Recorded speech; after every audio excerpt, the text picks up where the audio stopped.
So I've talked a bit before about how fun the Wheel of Time is on a reread. You get to see, all the foreshadowing and hints. You notice things that were just happening in the background before. You get new perspectives on characters now that you know where they're going. But there's another reason why I think the Wheel of Time stands up so well on a reread. There are so many small, unimportant, well, quote-unquote unimportant details that on first read, they just add texture to the world. They give it depth and realism. But on a reread, some of these will suddenly jump out at you and you'll realize that Jordan hid all of these treats in the books for us to discover. So that's what I want to talk about in this video. Easter eggs in the Wheel of Time. And just to clarify, before I begin, I'm going to be using the term Easter egg pretty broadly. And sorry, but once again, I am going to have to give a spoiler warning. This video isn't really going to go into a lot of plot details, but it's going to allude to plot details that go through to the end of the book. So it would probably be best just not watch it if you haven't finished the books. Sorry. So I'm going to start off with what I think are some of the most fun, but also they're some of the most well-known Easter eggs in the books. These are from very, very early on in the series. I think it's like chapter 4 of The Eye of the World, the first book. So Tom the Gleeman is trying to drum up business, so to speak. He's giving a little preview of what he has to offer in his performances. And he's like standing up in the middle of town going, "You want stories? I have stories and I will give them to you." In his great sonorous voice, and he begins to list the stories he has to tell, and he's interrupted by Egwene, who calls out, "Tell us about Len and how he flew to the moon in the belly of an eagle made of fire. Tell us about his daughter Salia walking among the stars." Now for me, personally, it was the Salia that finally jumped out at me. I don't even know how many rereads in. I just remember, I remember the feeling. I remember what happened. I was rereading that and suddenly stopped and went, Salia walking among the stars. Salia, it's kind of funny because Salia sounds like Sally, and Sally Ride was an oh my god, Sally Ride was an astronaut. And then just froze, just going, holy shit, it doesn't sound like Sally. It is Sally, it's Sally Ride. And then I made the leap to, okay, well, if she's Sally Ride, then Len is John Glenn, and he flew to the moon in an eagle made of fire. What the hell? How did I not notice this? And yeah, okay, John Glenn didn't go to the moon, but the lunar module was called the Eagle, and this is amazing. Okay, so what happened next is that I just reread these paragraphs a couple of times, trying to pull out as many real-world stories as possible. So I'll tell you the ones that I found myself. There's only 2. After Egwene asks for the story of Sally and Len, Tom remarks that those are old stories, stories from before the Age of Legends, which, incidentally, is the first hint that we have that these books take place in our timeline, in the very, very distant future. But okay, he begins to list more stories, and among them he lists the tales of Mosk the Giant with his lance of fire that could reach around the world. Mosk, obviously, Moscow. This is the USSR and its nuclear weapons. And then Tom mentions Matarese, the healer, mother of the wondrous Ind. And for me, in this one, it was the Ind that helped me put it together. Matarese is, of course, Mother Teresa. Those are the ones that I pulled out on my own after I realized what to look for. But there are, of course, others that I've become aware of just online and in conversations over the years. In this scene, Tom also mentions Anla, the wise counselor. This, Ann Landers, a very, very popular advice columnist who gave wise counsel, I guess, over an extremely long-running series of newspaper columns all over the US and Canada. And then, of course, there's Elsbeth, Queen of All. This reference to Queen Elizabeth. Not exactly sure which one, but honestly, either way, pretty cool. And while we're dissecting Tom's stories, later on in the books, I think it's actually The Shadow Rising, when he's talking with Elaine, he says something like, did Mosk and Merc really fight with lances of fire or spears of fire or something like that? Obviously referencing the Cold War between America, or Merc, and the USSR. But of course, Tom's stories aren't the only references to our time in the books. The most famous, or okay, in my mind, the most infamous one also happens in The Shadow Rising. And the reason I say infamous is because I spent way too long trying to figure this one out on my own before just giving up and searching online. So what happens is Egwene is in Teleron Riyadh, and she's searching for something in the Panarch's palace. And while she's there, she sees something that's described this way. It's a silvery thing, like a three-pointed star inside a circle, made of no substance that she knew, softer than metal, scratched and gouged. And it says that from 10 paces away, she could sense the pride and vanity. This drove me crazy because the description is so specific and detailed and interesting that I actually remember noticing this artifact on my first read. I assumed it was something important that would come up later. It was Chekhovs gun. And I just kept waiting and waiting. And a new book would come out and it would just never come up. Like, I waited until the final book, each time expecting that there would be some use for this weird star circle thingy, because why describe it in such an interesting way if it's just never going to come up again? So when it didn't show up in the last book, I just gave up and looked online, and yeah, for me, it's infamous, because while the answer makes sense and I get what he was doing, I was just disappointed. The answer is, of course, it's the Mercedes-Benz logo, hence the arrogance that she could sense coming off of it. It's fine. It's a cool little Easter egg, but I wanted it to be like a thing that was used at some point. That's what it felt like it was going to happen. Anyway, okay, whatever. While we're talking about the artifacts in the Panarch's palace, Egwene also sees bones of animals that don't appear to exist anymore in the time of the books. Or at least one of them doesn't, I guess.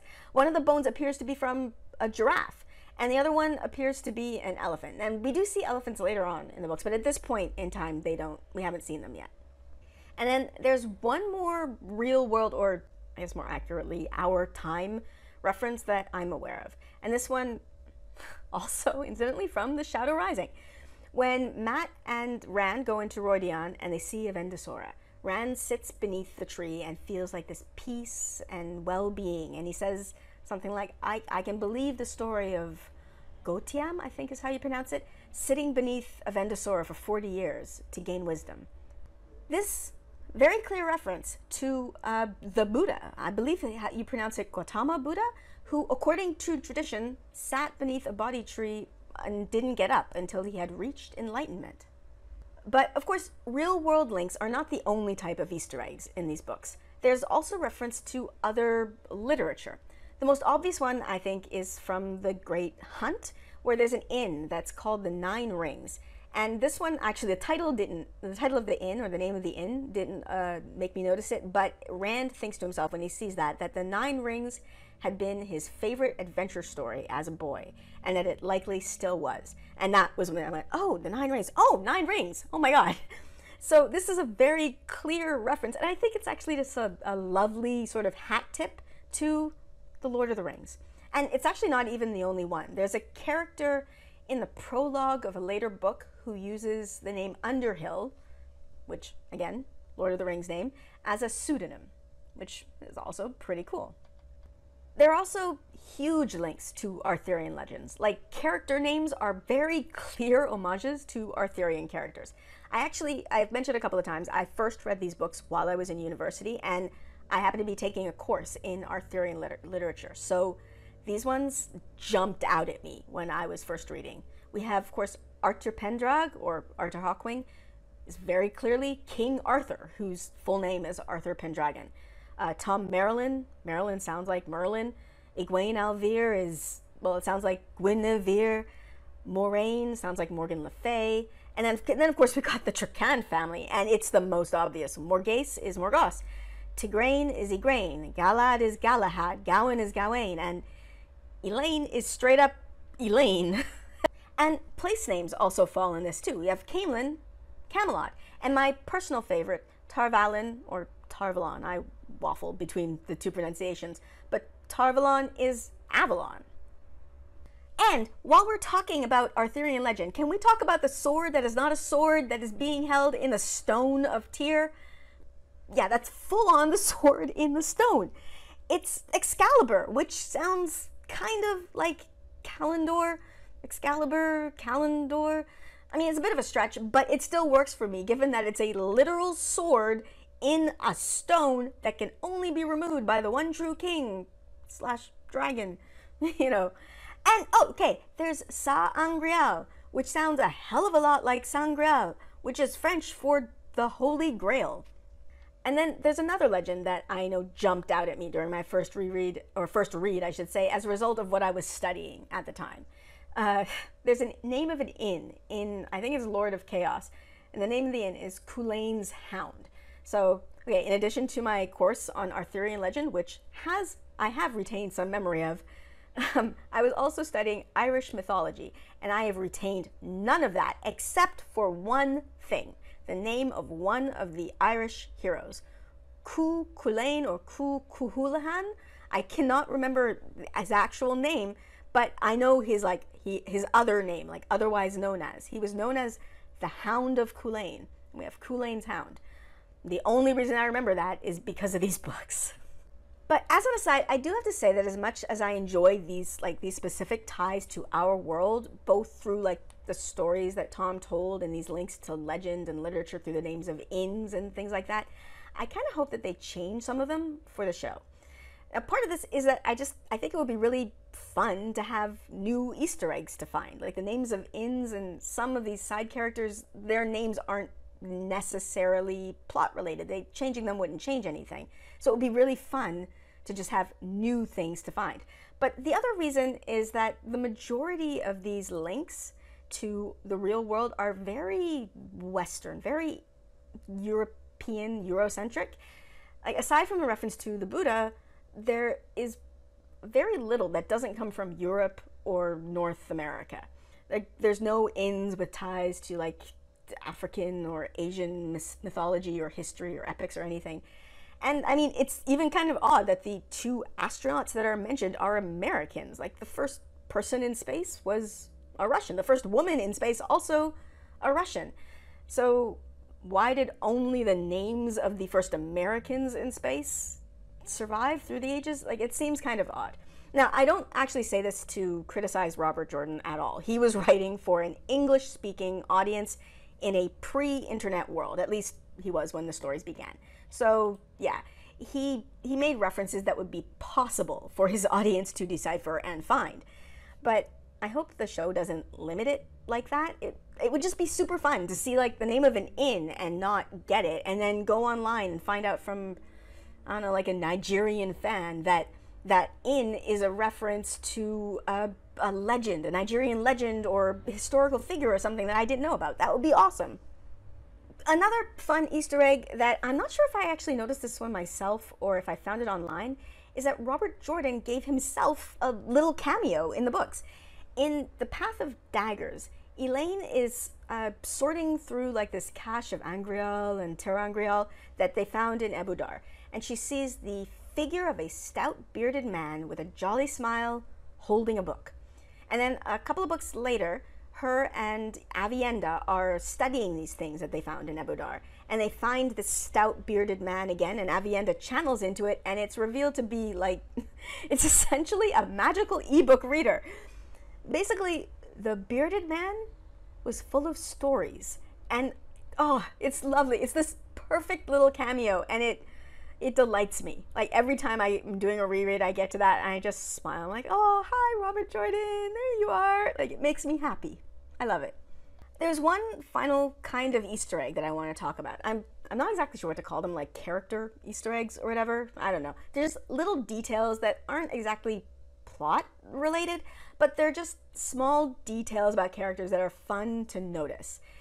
So, starting again with The Shadow Rising, we have Elaine and Nynaeve. They're in Tarvalan, and because of this, they're wearing Tarvalanner clothes in order to fit in. And the Tarvalanner traditional outfits include a transparent veil covering the lower half of the face. Sorry, the Tarvalanners would be doing great right now. Wear a mask, people. Oh my god. Okay, anyway. Actually, you know what? Now that I think about it, the Tarvalanner veils would probably need to be a bit more substantial in order to be of any use right now, but it's at least a step in the right direction. But okay, sorry. Back to the point of the video. Nynaeve doesn't really have a problem with this fashion, but Elaine can't seem to figure it out. And she wonders to herself, it actually says for like, oh, the 100th time, how Tarabonner women talked without the veil getting stuck in their mouths. She keeps constantly having to like spit the veil out. And this one kind of took me a minute, I admit. It took me a couple of rereads to figure this one out. I initially thought that it might be indicating that she's wearing like some kind of lip gloss or something, and that the veil was getting stuck in her lip gloss, you know, like how hair will sometimes get stuck in your lipstick or something. But that didn't really fit in with the world at all. It just didn't make sense. And well, okay, when I actually figured it out, it's way funnier than that. The reason the veil keeps getting stuck in her mouth when she opens it to talk is gravity, because Elaine walks around like this. She's very proper with her nose up in the air. So gravity just has the veil constantly falling in her mouth. It's hilarious. She has her nose in the air. That's why she can't do it. It's so funny. And there's another one that I literally just figured out a few weeks ago when I saw this post in a Wheel of Time Facebook group. This adorable one-eyed cat that the owner named Notai. Notai is a name that Tuon gave to Matt at the end of the books, and apparently it's an old tongue word meaning devastation because he's the bringer of destruction to the Empire's enemies. And I know this is a part of Shan-Chan culture, but I hate the whole I'm just going to change your name thing. It drives me crazy. But okay, for this one, I actually never noticed until I was looking at this adorable picture of a one-eyed cat that the name Notai, it's a pun. And it's a pun that works twice. Notai sounds like not I, or not I. And yeah, Matt is missing an I at this point in the books. The other level that this works on is Notai sounds a hell of a lot like no toy, not toy. This is such a good pun or joke or whatever. And I don't know if it was Jordan's or Sanderson's, but I love it.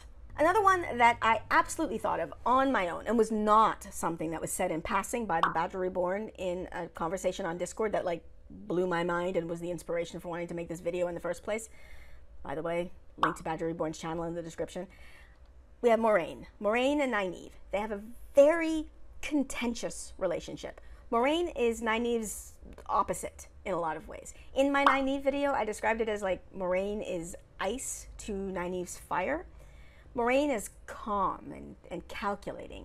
She's able to see the big picture and like work for like a long, far off goal. Nynaeve, on the other hand, she's passionate and impulsive, and her goal is to fix whatever is in front of her right now. They are opposite sides of the same coin, in my opinion. But a big difference between them is that Moraine is able to recognize and see the value in Nynaeve's perspective, but Nynaeve is not able to recognize and see the value in Moraine's, at least not at the beginning of the books. Okay, but I'm going off on a tangent on one of my favorite topics. Back to the Easter egg. Moraine wears this blue stone in her hair, or okay, it's not in her hair, it's like around her head. The stone, or jewel, I guess, hangs in the middle of her forehead.